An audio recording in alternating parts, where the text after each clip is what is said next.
کر کے خون خشک یہ اشعار کیے ہیں پیدا، کر کے خون خشک یہ اشعار کیے ہیں پیدا، تاکہ اے شوق میرے بعد یہ اولاد رہے۔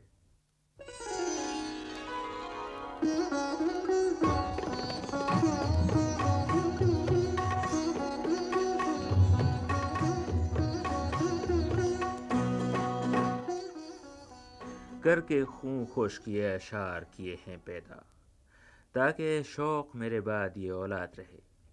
سن 73 کے آخر کی بات ہے۔ آپ نے ہمارے پروگراموں میں یہ شعر ضرور سنا ہوگا۔ ان دنوں یاور عباس ان فرنگی شاعروں کی باتیں کر رہے تھے جنہوں نے ہماری زبان کے دامن کو اپنے اردو اشعار کے پھولوں سے بھرا تھا۔ یہ اس دور کے شاعر تھے جب نوعمر اردو پہلے پہل اپنے پیروں پر کھڑی ہوئی تھی اور بس انہی دنوں چلنا سیکھا تھا۔ اردو نوعمر تھی مگر اس کا دامن بڑا وسیع تھا۔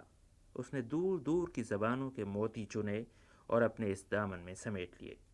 ترکی، فرانسیسی، پرتگالی، ولندیزی اور انگریزی زبانوں کے الفاظ اردو کی طرف کھنچے چلے آ رہے تھے، اور شاید ہر زبان کے ساتھ ساتھ اس زبان والے بھی اس مہجبی کے آستانے تک کشاں کشاں چلے آتے تھے۔ کہتے ہیں کہ ایسے شاعروں کی تعداد 100 کے لگ بھگ ہے جو بنیادی طور پر غیر ملکی تھے مگر شعر اردو میں کہتے تھے۔ برطانیہ کے کتب خانوں میں ایسے کئی شاعروں کے دیوان محفوظ ہیں۔ ہم نے آپ کے لیے کچھ ایسے ہی دیوان نکالے ہیں۔ سب سے پہلے ہمارے سامنے ہے دیوان شور۔ اس کے مصنف ہیں شاعر بلاغت اندیش، فصاحت کیش جناب مسٹر جارج پیش۔ ان کا تخلص تھا شور۔ کہتے ہیں کہ جارج پیش شور نے 6 دیوان لکھے تھے۔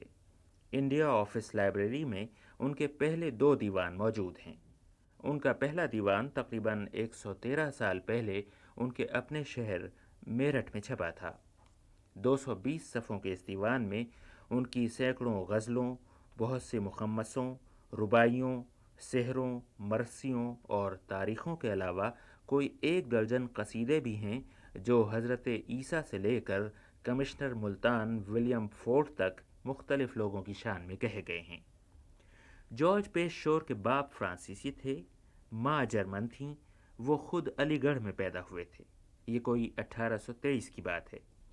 نوجوانی میں انہوں نے پولیس کی ملازمت کی۔ پھر ان کے نانا فراسو نے انہیں میرٹھ بلا لیا۔ فراسو خود بھی اردو کے شاعر تھے۔ انہی دنوں ہندوستان میں 1857 کی بغاوت کے شعلے بھڑکے اور جارج پیش شور نے میرٹھ میں ان شعلوں کی تپش کو پوری شدت سے محسوس کیا۔ جب اس جنگ کی آگ سرد پڑی اس وقت شور بے روزگار تھے۔ انہی دنوں گڑگاویں کے deputy commissioner mister William Ford نے قصبہ ریواڑی میں پولیس کی ملازمت دی اور کچھ عرصے بعد تبادلہ کر کے انہیں محکمہ پرمٹ میں اسسٹنٹ گرداوری کا عہدہ دیا۔ انہیں ضلع روہتک میں کلہادر کی چھوٹی سی چوکی پر مقرر کیا گیا جو بستیوں سے دور دہلی کی شاہراہ پر واقع ہے۔ کلہادر کی اس تنہائی میں اتفاقاً شور کی ملاقات پرگنہ سانپلا کے تحصیلدار منشی ہرجیون لال سے ہوئی جو بڑے ذوق و شوق سے شعر کہا کرتے تھے۔ 2-3 برسوں کی ملاقاتوں کا یہ اثر ہوا کہ جارج بیش کے قلم سے بھی اشعار کے موتی ٹپکنے لگے۔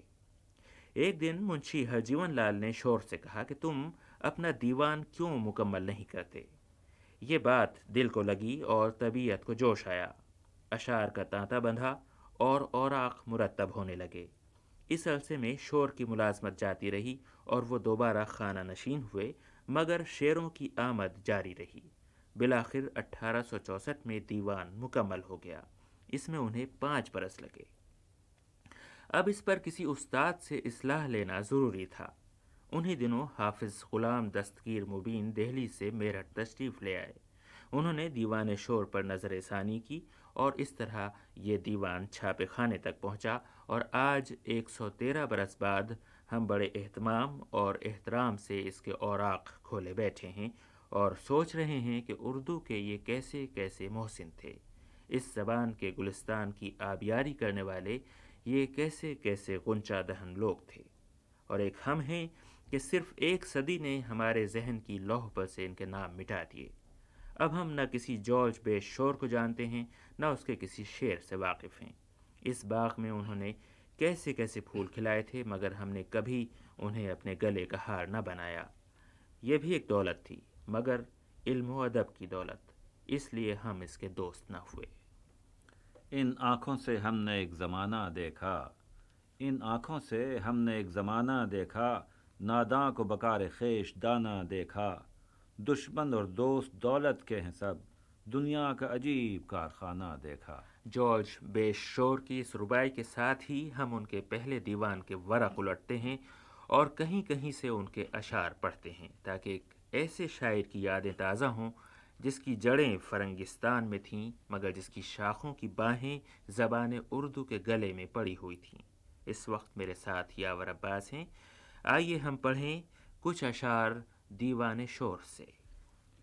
دل عکس چشم سے میرا پیمانہ ہو گیا، دل عکس چشم سے میرا پیمانہ ہو گیا، شیشہ تھا آگے اب تو یہ میں خانہ ہو گیا، اور آباد ہے خیال بتاں سے دل خراب، آباد ہے خیال بتاں سے دل خراب، افسوس تھا جو کعبہ وہ بت خانہ ہو گیا، اور سودا ہوا ہے جب سے تیری زلف کا مجھے، سودا ہوا ہے جب سے تیری زلف کا مجھے، دل چاک چاک ہو کے میرا شانہ ہو گیا، اور پریاں ہمارے دل میں اترتی ہیں رات دن، پریاں ہمارے دل میں اترتی ہیں رات دن، شیشہ تھا پہلے اب یہ پری خانہ ہو گیا، اور اے شور تھا بہار سے آباد جو چمن، اے شور تھا بہار سے آباد جو چمن، باد خدا کے چلتے ہی ویرانہ ہو گیا۔ اور اب جارج بیش شور کے کچھ اور اشعار۔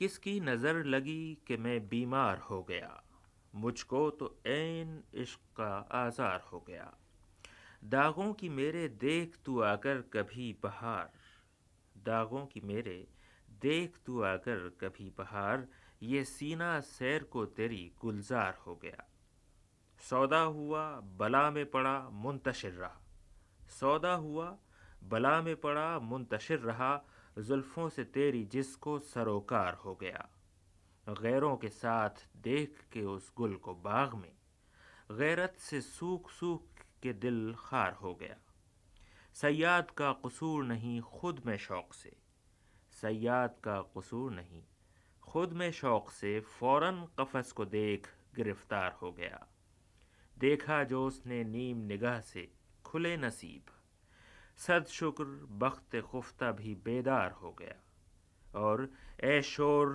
جم کے پھر نہ اٹھے اس جگہ سے تم، اے شور جم کے پھر نہ اٹھے اس جگہ سے تم، مسکن تمہارا کوچہ دلدار ہو گیا۔ جارج بیش شور نے اردو کے مختلف اساتذہ کے انداز میں بھی بہت سی غزلیں کہیں، مثلاً خواجہ اسد اللہ قلق کے اس مطلع کو سامنے رکھ کر، کوچہ غیر میں گزاری رات، ہوئی روز جزا ہماری رات، شور نے یہ غزل کہی۔ تم نے ہنس کر وہاں گزاری رات، تم نے ہنس کر وہاں گزاری رات، یہاں رو کر کٹی ہماری رات، اور رہا ابرو کا دھیان ساری رات، رہا ابرو کا دھیان ساری رات، تیغ سے کٹ گئی ہماری رات، اور صبح تک ہر ادا پہ جان گئی، صبح تک ہر ادا پہ جان گئی، خوب کی ہم نے جان ساری رات، دن میں زلفوں کو وہ بنایا کیے، سانپ دیکھا کیا میں ساری رات، اور یار ہو چاندنی ہو اور میں ہو، یار ہو چاندنی ہو اور میں ہو، دے خدا ایسی پیاری پیاری رات، اور کنگھی چوٹی میں کاٹ دی شب وصل، عجیب اندھیر میں گزاری رات، اور شور میں جوں قلق ہے کچھ باقی، شور میں جوں قلق ہے کچھ باقی، صبح پھر کیا اگر گزاری رات۔ ان غزلوں کے بعد شور نے مختلف اساتذہ کی مشہور غزلوں پر مخمس کہی ہے، مثلاً پہنچیں فلک پہ ہم بھی جو تجھ سا بشر ملے، پہنچیں فلک پہ ہم بھی جو تجھ سا بشر ملے، رکھیں نہ پا زمیں پہ جو تیرا سا گھر ملے، قسمت کہاں کہ لطف ہمیں اس قدر ملے، قسمت کہاں کہ لطف ہمیں اس قدر ملے، تسکیں کو ہم نہ روئیں جو ذوق نظر ملے، حوران خلد میں تیری صورت مگر ملے۔ اب ہم دیوان شور کے ورق الٹتے ہوئے اور آگے بڑھتے ہیں تو ہمیں چند رباعیاں ملتی ہیں۔ 1864 کا دور ہے، پورے ہندوستان میں اس وقت میر انیس کا ڈنکا بج رہا ہوگا چنانچہ اس دور میں شور نے بھی کچھ اچھی ربائیاں کہیں۔ ہر بات میں ہچکی ہم کو آتی ہے مدام، ہر بات میں ہچکی ہم کو آتی ہے مدام، تھم جاتی ہے جب تمہارا لیتے ہیں نام۔ سچ پوچھو تو ڈاک ہے یہ ہر کاروں کی، آنے کا تمہارے ہم کو دیتے ہیں پیام۔ دل کہتا ہے اس کوچے میں ہاں پہنچیں گے، دل کہتا ہے اس کوچے میں ہاں پہنچیں گے، ناطاقتی کہتی ہے کہاں پہنچیں گے، رو رو کے ہم اس لیے بہاتے ہیں اشک، اس موج میں بہتے ہوئے وہاں پہنچیں گے۔ اور دیوان شور کا مطالعہ کرتے ہوئے اب ہم وہاں پہنچتے ہیں جہاں 19ویں صدی کے ہندوستان کی ثقافت کا ایک دلچسپ پہلو ہمارے سامنے آتا ہے۔ ساؤتھ ہیمپٹن کی بندرگاہ سے چل کر اور راس امید کا چکر کاٹ کر جو برطانوی قدریں ہندوستان پہنچی تھیں اور جو بعد میں ہماری رگو پے میں سما گئیں، ان قدروں پر ایک وقت ایسا بھی آیا تھا جب ان پر ہندوستانی ثقافت کی چھاپ لگ رہی تھی اور فرنگی طرز زندگی میں ہندوستانی زندگی کے انداز سرایت کر رہے تھے۔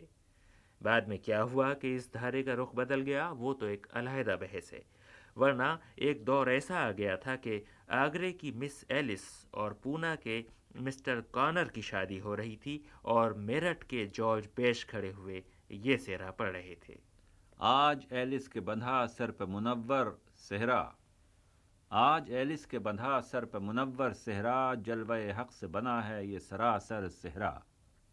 اور ملک پونا سے جو نوشے کو خدا نے بھیجا، ملک پونا سے جو نوشے کو خدا نے بھیجا، کیوں نہ پھر جام سے باہر ہو یہ سن کر صحرا۔ اور ساقیہ جام کا دورہ ہو خوشی کا دن ہے، گاویں سب پی کے برانڈی کا یہ ساغر صحرا۔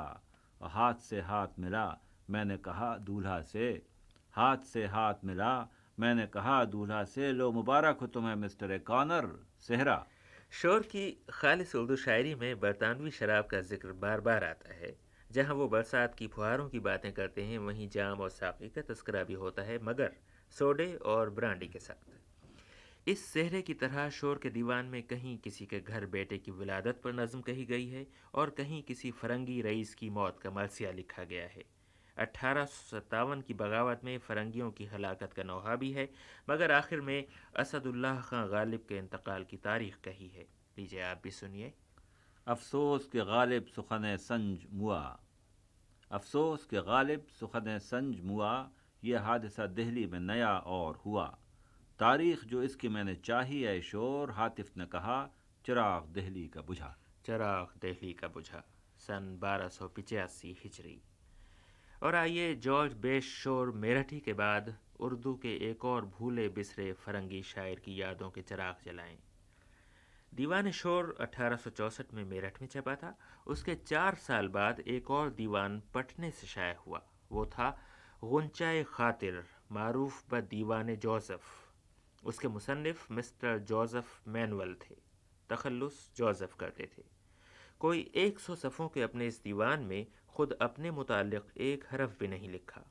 یہ دیوان غزلوں سے شروع ہوتا ہے اور غزلوں ہی پر ختم ہو جاتا ہے، لہٰذا ہم بھی دیوان جوزف کے مطالعے کو غزلوں تک محدود رکھیں گے۔ جوزف کے اشعار سے ان کا فرنگی ہونا خوب چھلکتا ہے۔ مثلا ان کا یہ کہنا کہ نہ تو میں مرتا ہوں نہ میری قضا آتی ہے، کچھ اس بات کی دلیل بھی ہے کہ جوزف نے شاید بلا استاد شعرگوئی کے میدان میں قدم رکھا۔ بہرحال آئیے دیوان جوزف سے کچھ اشعار پڑھیں۔ مثلا مجھے ان کے یہ 2 شعر بہت اچھے لگے۔ فراق یار میں یہ نیم جاں تن سے نکل جائے، فراق یار میں یہ نیم جاں تن سے نکل جائے، تو بس ارمان تیرے وصل کا من سے نکل جائے۔ اور خرامہ دیکھ کر تجھ کو روش پر رشک و حسرت سے، صبا گلشن کے اندر آ کے پھر سن سے نکل جائے۔ یا پھر جوزف کے یہ شعر، نیند سے اب جگا دیا کس نے، خواب غفلت اڑا دیا کس نے، بھولا یکتائی کو ہے وہ اپنی، آئینے کو دکھا دیا کس نے، عشق کی تپ چڑھی نہیں مجھ پر، عشق کی تپ چڑھی نہیں مجھ پر، جسم میرا جلا دیا کس نے، تو تو بیزار مجھ سے تھا ساقی، منہ سے ساغر لگا دیا کس نے، دھیان اپنا فلک پہ رہتا تھا، دھیان اپنا فلک پہ رہتا تھا، خاک میں اب ملا دیا کس نے، چپکے تھا دل میں عشق نہاں، اس کا پردہ اٹھا دیا کس نے؟ اب تو جوزف تعجب آتا ہے، تم کو شاعر بنا دیا کس نے؟ اور ہمارے دیدے گریاں سے اشک خون نکلتے ہیں، ہمارے دیدے گریاں سے اشک خون نکلتے ہیں، ہمارے داغ سینے کے چراغاں روز جلتے ہیں۔ اور جلا مت بے مروت باغباں میرے نشیمن کو، جلا مت بے مروت باغباں میرے نشیمن کو، بہارا میں گلستاں سے کبھی بلبل بھی ٹلتے ہیں۔ اور ہمیشہ مصر بو قلموں نیا وہ رنگ لاتے ہیں، یہ رنگینی ہے ان کی روز ایک جوڑا بدلتے ہیں۔ اور ابس جوزف تم اس کوچے میں جاتے ہو خدا حافظ، ابس جوزف تم اس کوچے میں جاتے ہو خدا حافظ، دل عشاق اس خونخوار کے ڈر سے دہلتے ہیں۔ اور آخر میں جوزف مینول جوزف کی ایک اور غزل کے چند شعر میں آپ کو پڑھ کے سناتا ہوں۔ کہتے ہیں، غم کی آمد ہوئی وہ کالی گھٹا آتی ہے، غم کی آمد ہوئی وہ کالی گھٹا آتی ہے، یا میرے سر پہ کوئی اور بلا آتی ہے، ہجر میں یار کے میں ایڑیاں رگڑوں کب تک، ہجر میں یار کے میں ایڑیاں رگڑوں کب تک، نہ تو میں مرتا ہوں نہ میری قضا آتی ہے، جہاں بلب ہوں میری بالی پہ مسیحا آؤ، جہاں بلب ہوں میری بالی پہ مسیحا آؤ، نبض دیکھو جو اگر تم کو دوا آتی ہے۔ یہ تھا دیوان جوزف۔